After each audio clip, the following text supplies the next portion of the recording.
Espace TV, le 22h.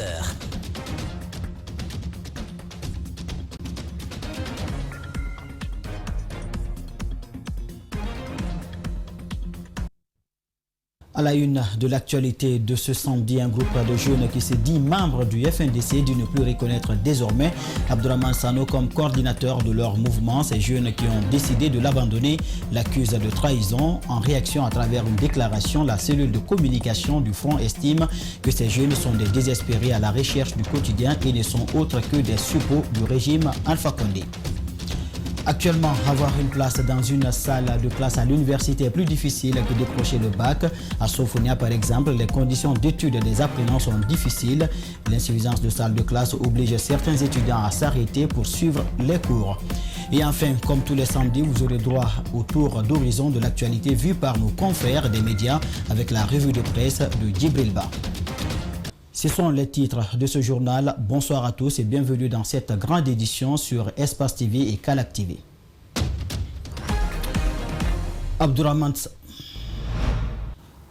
Abdourahmane Sano, coordinateur national du FNDC, n'est plus reconnu par un groupe de jeunes qui se dit membre du mouvement. Ces jeunes l'accusent de trahison et décident de l'abandonner. Toutefois, les objectifs de la structure restent les mêmes, sauf que cette fois-ci, les manifestations de rue ne sont pas dans leur agenda. Justin Leno, Ibrahim Assouma. À partir de l'instant, M. Abdourahmane Sano et son équipe ne sont plus responsables du FNDC. C'est désormais Mohamed Bachir Diallo qui va diriger le Front national pour la défense de la Constitution. Le comportement dérisoire de certains membres animés d'un esprit de désolidarisation, le clanisme organisé au sein du mouvement. Les objectifs comme la défense de la Constitution de 2010 et lutter contre le troisième mandat pour le président Alpha Condé sont voués à l'échec, mais l'espoir n'est pas perdu. Cette fois-ci, il compte procéder autrement en mettant fin aux manifestations de rue. Ce que je pourrais faire, je l'ai dit, c'est tout ce que mon prédécesseur n'a pas pu faire dans le bon sens, moi je le ferai. Abdourahmane Sano n'est plus reconnu comme coordinateur du Front national pour la défense de la Constitution. Certains membres du Front l'accusent de trahison et décident de l'abandonner ce samedi. Et puis, en bref et en image, la cellule de communication du Front national pour la défense de la Constitution a réagi à cette actualité à travers une déclaration. Dans ce communiqué, le FNDC informe les citoyens pro-démocratie et l'ensemble du peuple de Guinée que ces désespérés à la recherche du quotidien ne sont autres que des suppôts du régime Alpha Condé, préoccupés par le silence indéchiffrable momentanément observé par la coordination nationale. Le régime tente désespérément de provoquer un débat afin de sonder l'opinion publique dans le seul but de bousculer le calendrier du mouvement dans sa phase de réorientation du combat du peuple contre l'oppression. La cellule de communication du FNDC rassure le peuple de Guinée que de tels baratins ne sauraient nuire à la poursuite de la lutte contre le troisième mandat illégal et illégitime imposé au peuple de Guinée, lit-on dans cette déclaration. Dans un communiqué, les membres de l'UFR décident de réduire les rassemblements à cause des crises sanitaires auxquelles le pays fait face. Ils l'ont rendu public ce samedi lors de leur assemblée générale qu'ils ont tenue à leur QG. Ces hommes politiques ont également parlé des maux dont souffrent les Guinéens actuellement. Compte rendu, Fatoumata Bintabari, Abdoulaye Kamara. La Guinée, qui aurait dû être un pays émergent, voit sa population souffrir. Ceci serait-il le résultat de son choix politique? Ne choisissons pas un chef parce que nous l'aimons. Choisissons le chef parce qu'il est capable de nous sortir d'une situation. La cocaïne, sujet d'actualité. Le secrétaire exécutif de l'UFR exprime son étonnement sur la sortie d'un officier guinéen. Un directeur national de la police qui est chargé de protéger les citoyens contre ces produits prohibés. La cocaïne, la drogue, il est censé connaître, faire la différence entre la cocaïne, la vanille et la poudre de manioc. Si lui-même il nous dit publiquement avec la presse qu'il est incapable de faire la différence entre la cocaïne, la poudre de farine et la poudre de manioc, ça veut dire que nous les citoyens, on est foutus. La surfacturation de l'EDG fait polémique dans la cité. L'UFR s'invite dans le débat. Le parti impute la responsabilité au gouvernement. Hier, moi, je me suis retrouvé avec une facture de 400 000. Il y a des amis qui sont retrouvés avec 1 million, d'autres nous parlent même de 7 millions. Mais où allons-nous? Alors que l'État a promis dans un plan d'urgence que ceci serait gratuit pour les citoyens. Ce qui veut dire aujourd'hui, on est en train de nous faire payer ce qu'on nous a promis comme gratuité. Pour mettre fin à cet art politique, Sékou Yaya propose. Il faut qu'on qualifie l'État. Il faut qualifier les zones qui doivent faire l'État. Je dirais que dans les conditions normales, pour être un chef de quartier, que l'intellectuel du quartier, le fonctionnaire du quartier, postule pour être chef de quartier. Désormais, les assemblées à l'UFR se tiendront chaque 2 semaines à cause de la résurgence du virus Ebola.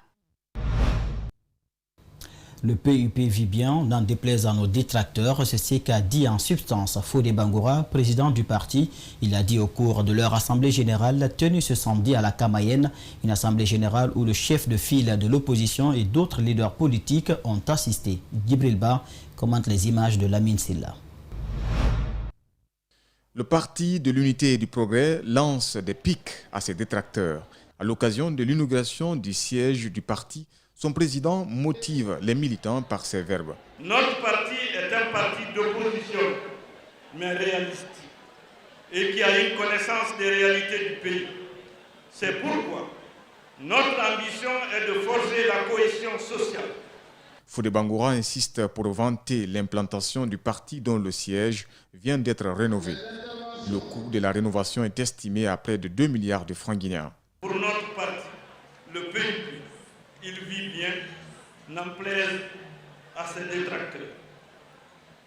Ici, nous ne sommes ni au cimetière, même s'il y a quelques mètres de nous. Nous sommes bien au siège du PUP et non à la morgue. Des leaders de l'opposition, notamment le chef de file de l'opposition, ont assisté à cette assemblée générale. Ce dernier n'a pas hésité de parler de son rapprochement avec le PIP. Vous allez revenir ensemble, encore continuer à travailler ensemble. PIP, c'est ma maison, je ne sais pas très bien qu'est-ce qui peut se passer. Mamadou Silla conclut en ces termes: sur 200 partis politiques, 75% viennent du PUP. La transhumance politique en Guinée est étonnante, voire paradoxale. Si le citoyen lambda s'interroge sur les mouvements de certains, les sociologues et la société civile croient connaître les motivations des actes que pose la classe politique. Mamadou Sadio Baldé et Aboubakar Din Kamara s'y sont intéressés à ce sujet. Suivez. La classe politique est à l'image parfois de la population. Les leaders politiques guinéens se font-ils passer pour des hommes qu'ils ne sont pas?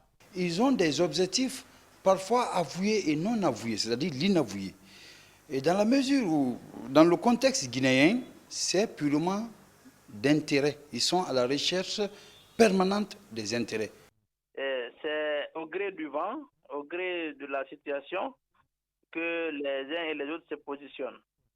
Et vous savez, ce que nous avons appris quand même de certains leaders politiques qui ont pu réussir dans leur combat, c'est la constance. Dans d'autres cieux, les lignes parallèles ne se croisent jamais. En Guinée, l'inimaginable peut se produire. Lorsque vous ne défendez pas les mêmes idéologies, quoi bon c'est de se rallier à ce parti ou à cette organisation? Je dirais que c'est une démission. Je dirais qu'ils sont à la recherche permanente de leurs intérêts. Puisqu'ils évoluent au gré des intérêts, il n'est pas exclu que d'autres surprises puissent jaillir. Ils sont dans ce cabinet-là. Mais qu'est-ce qui va se passer après? Alors donc on se pose la grosse question. Ce n'est pas seulement le fait qu'ils peuvent appartenir aujourd'hui à ce cabinet, mais s'attendre à un poste de responsabilité de demain. Les leaders qui sautent d'une branche à une autre n'ont pas les moyens de leur politique. C'est-à-dire les buts légitimes devaient être en adéquation avec les moyens mis en place. Lorsqu'on n'a pas les moyens de nos buts, et ça amène, on dévie les normes de la société. Donc c'est ce qui amène également certains politiciens, puisqu'ils n'ont pas les moyens de leur politique, alors ils sont obligés de se rallier à gauche et à droite et faire ce qu'ils ne doivent pas faire.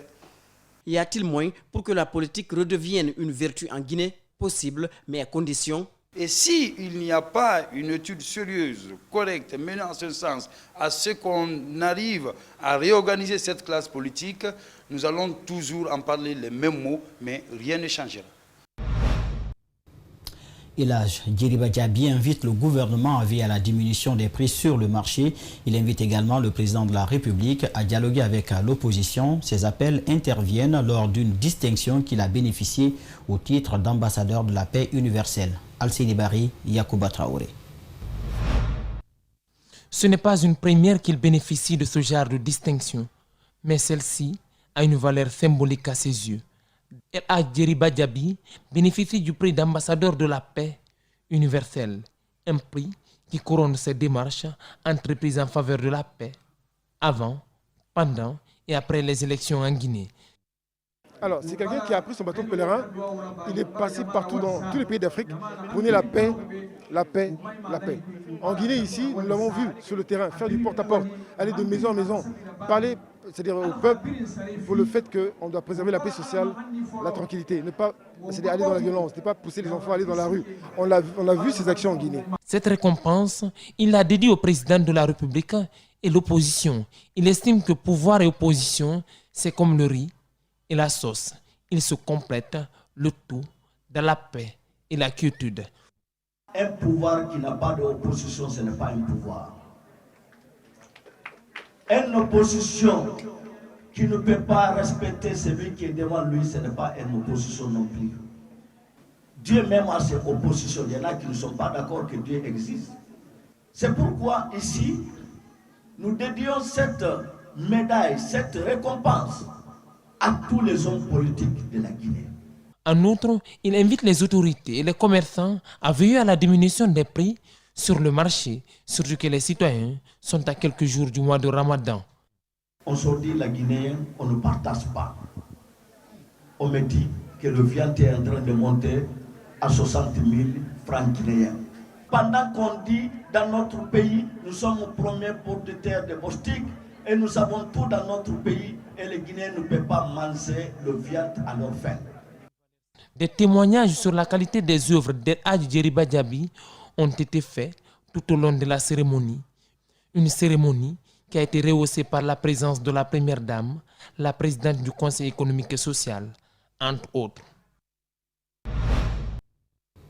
Il est un phénomène rare, vous l'avez certainement constaté cet après-midi, une brume sèche s'abat sur Conakry, réduisant ainsi la visibilité. Quelles sont les causes et les conséquences de ce phénomène naturel? Quelles attitudes adopter face à ce qui est considéré surprenant? La réponse est avec le directeur national de la météorologie. La brume sèche, ça veut dire que c'est un phénomène qui réduit la visibilité. Phénomène qui est dû à une forte concentration de la poussière dans l'air.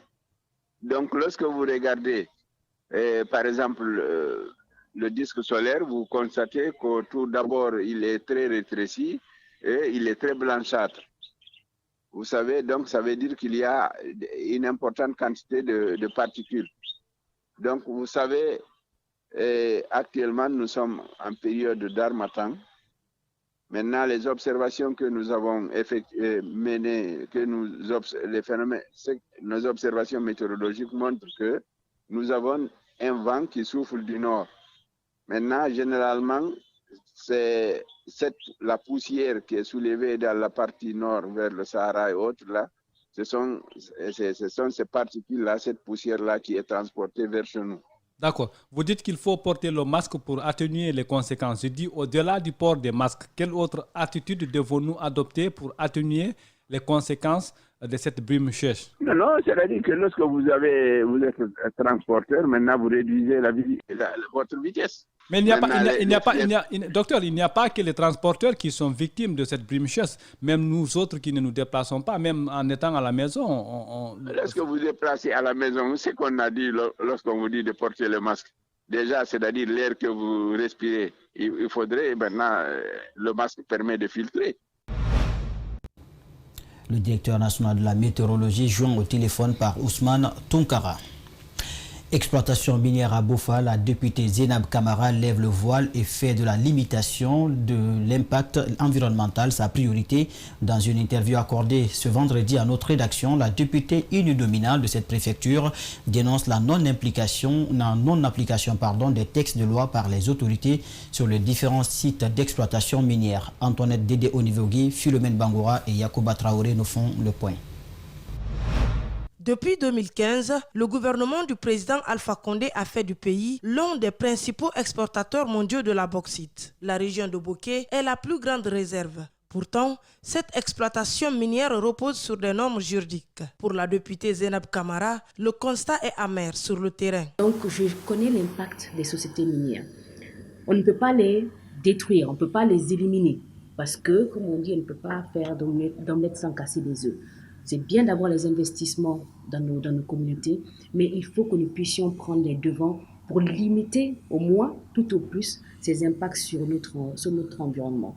Et c'est ce que nous avons essayé de faire en faisant une mission sur le terrain, pour aller s'enquérir de visu la réalité. Et lorsque je suis partie, nous avons effectivement vu la dégradation de l'environnement, l'assèchement des cours d'eau, au niveau de la sous-préfecture de Tamita, qui est une zone impactée par les sociétés minières. Nous avons également entendu la nuisance sonore.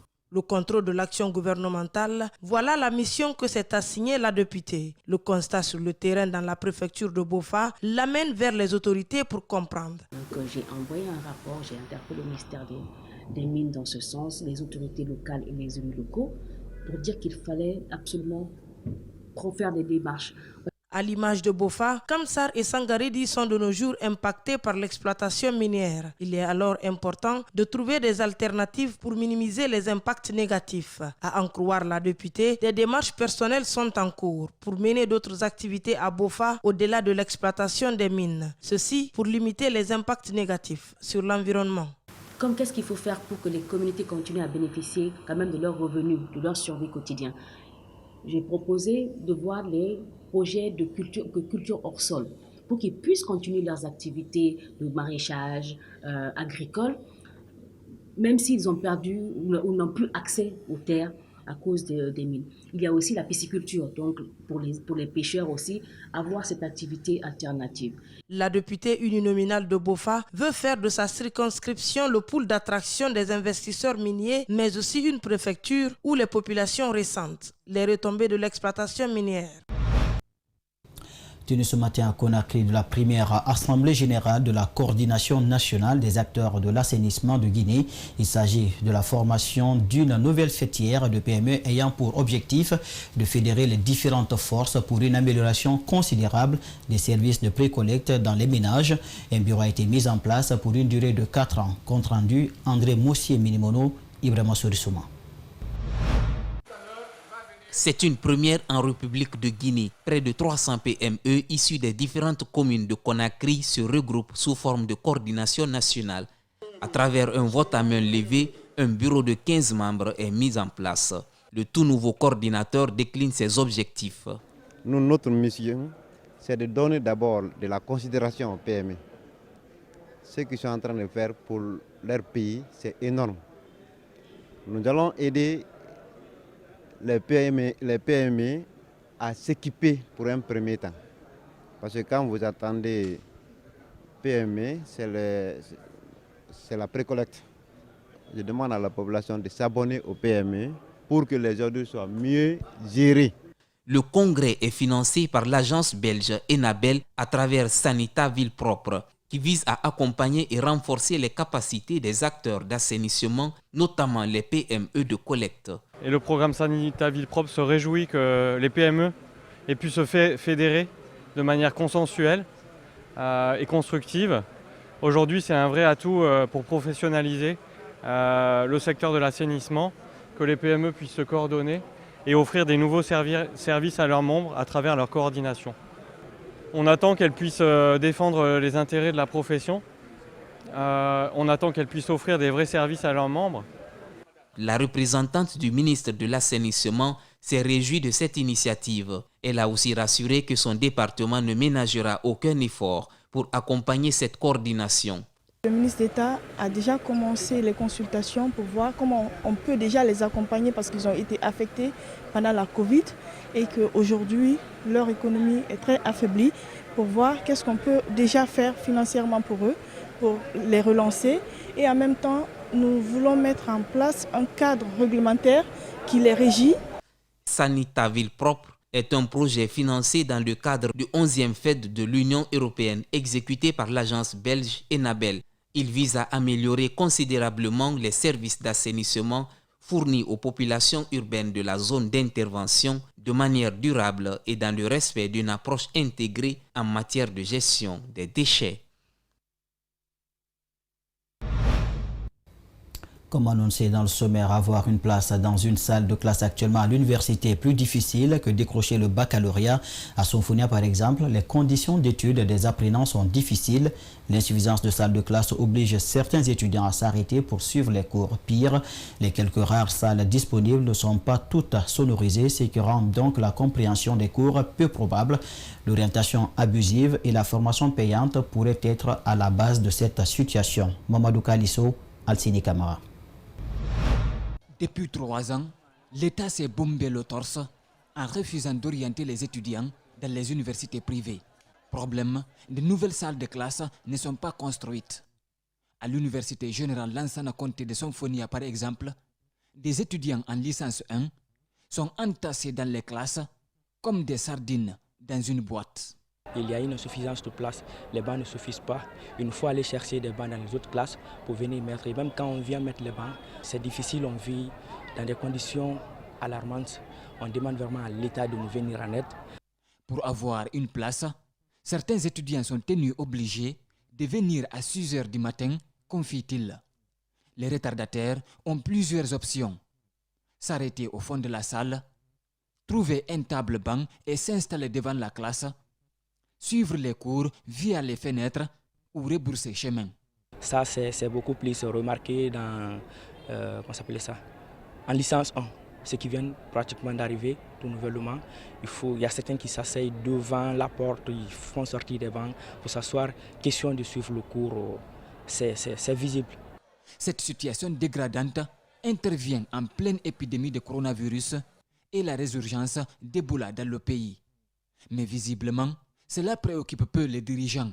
Ici, dans certaines salles, les étudiants sont assis à 5, voire 6 par table-banc.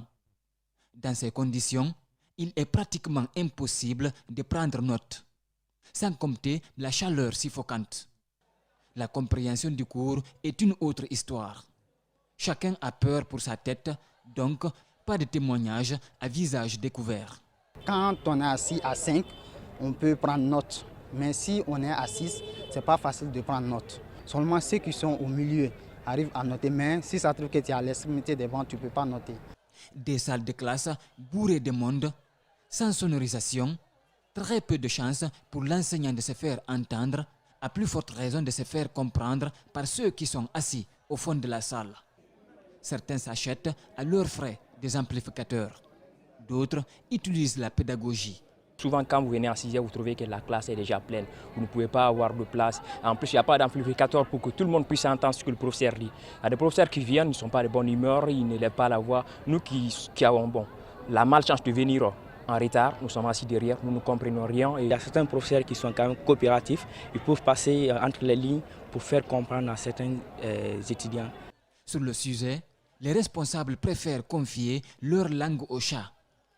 Un enseignant de la faculté des sciences politiques et juridiques nous confie, je cite, « L'orientation abusive des étudiants, sans prendre en compte le nombre de places disponibles à Sonfonia et la formation payante, sont à l'origine de cette pléthore. » Au lieu de trouver une solution définitive en construisant des salles de classe, les responsables préfèrent déplacer le problème en éclatant les groupes. L'opération de déguerpissement entamée à Conakry laisse des cœurs brisés dans le pays. Elles sont nombreuses ces familles qui passent la nuit à la Belle Étoile. Les plus chanceuses se trouvent éparpillées un peu partout à travers la capitale. Une situation traumatisante pour les chefs de famille. Notre rédaction a sillonné quelques quartiers. Je vous propose le reportage de Djena Bangoura, Mohamed Alousseni Kamara.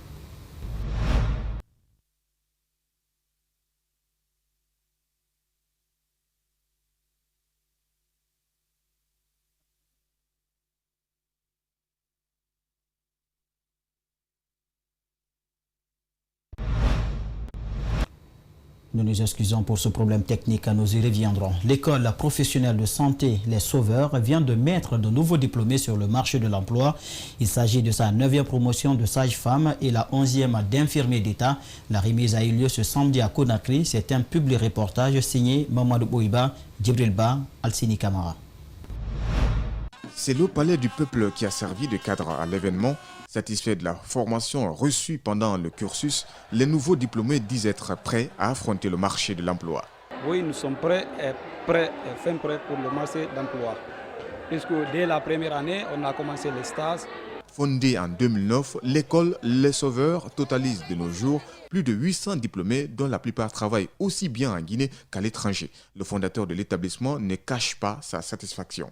En un mot, je dirais que c'est un Dieu donné. Ce n'est pas ma force, c'est vraiment Dieu. Je suis à la 11e promotion et ça nous fait au moins les 800 diplômés dans le marché de l'emploi. Entre infirmiers d'État, sages-femmes d'État, techniciens de santé publique et techniciens de laboratoire. Parmi ceux qui fréquentent l'école Les Sauveurs, il y a des gens qui sont déjà diplômés dans d'autres universités. Ils se recyclent pour avoir une formation qui leur donne accès à un emploi. Bon, très content de sa formation. Ce qui m'a motivé, j'ai connu des anciens collaborateurs à moi qui travaillaient dans un autre domaine. Moi, je travaille dans les finances. Je suis employé dans le privé, dans des banques. Et j'ai connu des anciens collaborateurs qui ont décidé de quitter et d'aller se former là-bas à Labo et qui travaillent. Et actuellement, ils sont allés au Burkina Faso. Ils ont été remarquables. J'ai échangé avec eux. Ma belle-sœur, elle avait déjà fait la comptabilité. J'ai décidé, compte tenu de la qualité de la formation des sauveurs, de l'envoyer là-bas et nous sommes très satisfaits.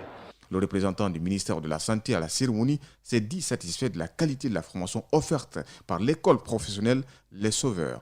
Il invite les jeunes à s'approprier des nouvelles technologies. À présent, la revue de presse des opposants comme Faya Milimono contre-attaque et répond à ses détracteurs. La résurgence du virus Ebola et la drogue font aussi l'écho des journaux. Voyons tout cela avec Djibril Ba.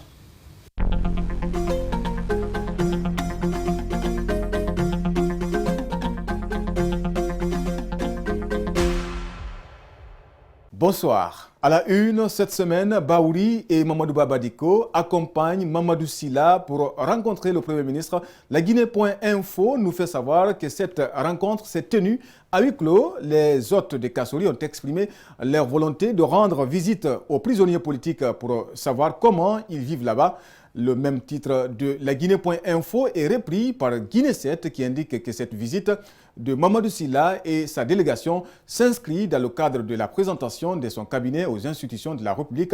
Africa Guinée écrit « Mamadou Sylla prône la rupture. Pourquoi le débat doit quitter la rue ? Nous sommes une opposition très réfléchie et une opposition du développement. Je pense que le dialogue doit être dans les salles de réunion climatisées au lieu de l'envoyer dans les rues où ça peut faire beaucoup de dégâts matériels et humains, a dit Mamadou Sylla, cité par notre confrère. Il faut travailler avec la nouvelle réalité, lance Faya Milimono dans les colonnes de Guinée 7. Pour l'opposant, le fait d'avoir un nouveau chef d'État, une nouvelle assemblée, il va de soi de ne pas les ignorer. C'est une nouvelle réalité. Il ajoute que la politique, c'est la gestion de la réalité. Faya Milimono a ses détracteurs. Titre Vision Guinée. Faya Milimono dénonce l'existence d'une armée d'insulteurs publics sur les réseaux sociaux et assure que l'espace politique guinéen est dans une situation d'impasse. Aujourd'hui, pour certains, il y a d'opposants que Cellou Dalein Diallo. Si vous prenez une distance vis-à-vis de lui, on dira que vous êtes manipulé et vendu. Les propos de Faya ne sont qu'un bavardage, lit-on sur le site d'information lelinx.net avec le Lynx Badiko. Parlant de la gestion d'Ebola, invite l'État à ne pas répéter les erreurs du passé. Nous espérons que les leçons d'Ebola ont été tirées et qu'on a l'expérience nécessaire pour ne pas retomber encore dans ce que nous avons connu il y a 5 ans, la négligence, s'occuper d'abord de leurs intérêts avant de s'occuper de la maladie. L'Ebola Business en 2014 incrimine la Guinée a été le premier pays touché par la maladie et le dernier à en sortir, s'exprimant ainsi. Ebola correspond à un retour de flamme pour une gestion au coup par coup, selon Mosaïque. La nouvelle de la résurgence de l'épidémie d'Ebola en région forestière où plusieurs personnes ont déjà été foudroyées par ce maudit virus fait froid dans le dos. Cette réapparition du virus Ebola, près de 5 ans après l'éradication du fléau, n'est autre qu'un retour de flamme pour une gestion au coup par coup de notre système sanitaire. Cellou Dalein appelle donc à la mobilisation, surtout éviter les erreurs et les tâtonnements, écrit Vision Guinée. À la une cette semaine, disparition de cocaïne à Conakry. Le passage de Fabou Camara devant la commission rogatoire ne se passe pas sans anicroche. Selon le site d'information inquisiteur.net, finalement, le commissaire Fabou n'a pas été entendu sur place. Il aurait eu des vives altercations qui se sont soldées par son départ. Notre confrère sollicite l'État pour prendre ses dispositions pour soigner l'image du pays. Pendant ce temps, Bafoué appelle à la vigilance car selon lui, les gens cherchent à déstabiliser la police sur Vision Guinée. Il a décliné les raisons de sa tournée à l'intérieur du pays qui consiste à mobiliser les troupes. Une revue de presse présentée par Djibril Ba. Mesdames et messieurs, c'est la fin de ce journal coordonné par Malika Sangiana Kamara, dirigé à la technique par Lamine Sidibi, Aboubakar Fotesouma, Cheikh Oumar Kaba. Merci de l'avoir suivi. Tout le plaisir a été pour moi de vous servir. Et bon suite de programme sur les antennes d'Espace TV et Kalak TV.